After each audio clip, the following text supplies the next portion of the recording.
പ്രേമലു എന്ന മലയാള സിനിമ ആദ്യത്തെ 12 ദിവസം കൊണ്ട് വാരിക്കൂട്ടിയത് എത്രയാണെന്ന് അറിയോ നിങ്ങൾക്ക്? 50 കോടി രൂപ.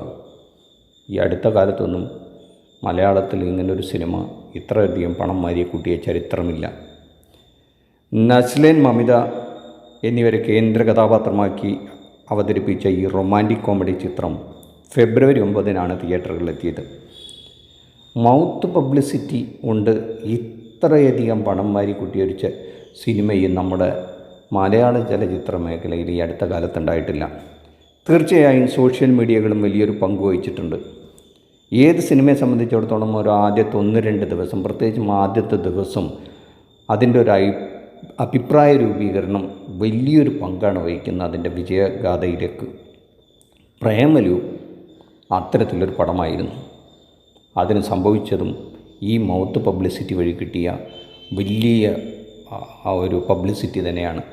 അങ്ങനെയാണ് ഈ 50 കോടി ക്ലബിലേക്ക് ഈ സിനിമ എത്തിപ്പെടുന്നത്.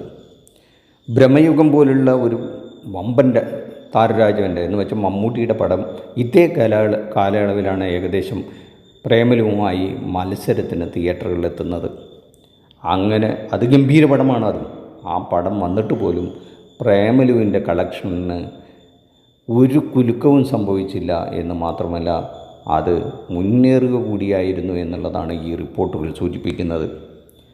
ഇപ്പോൾ ഇതേ സിനിമയുടെ തന്നെ പ്രേമലുവിൻ്റെ വിദേശത്തെ വിതരണാവകാശം ബോളിവുഡിലെ ഒരു വമ്പൻ വിതരണ ഭീമൻ ഏറ്റെടുത്തു എന്നാണ് ഇപ്പോൾ നമുക്ക് അവസാനം കിട്ടുന്ന റിപ്പോർട്ടുകൾ. അങ്ങനെയാണെങ്കിൽ ഈ അടുത്ത ദിവസം തന്നെ ഈ സിനിമ 100 കോടി ക്ലബിലേക്ക് കടന്നാൽ അത്ഭുതപ്പെടേണ്ടതേയില്ല.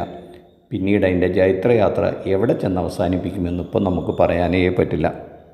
അതുകൊണ്ട് തണ്ണീർമത്തൻ, സൂപ്പർ ശരണ്യ തുടങ്ങിയ സിനിമയുടെ സംവിധായകനായ ഗിരീഷ് ഏടിയുടെ വരുന്ന നാളുകൾ വളരെ വിലപിടിച്ചതായിരിക്കും, തിരക്കിട്ട നാളുകളായിരിക്കും എന്നുള്ള കാര്യത്തിൽ ഒരു സംശയവുമില്ല.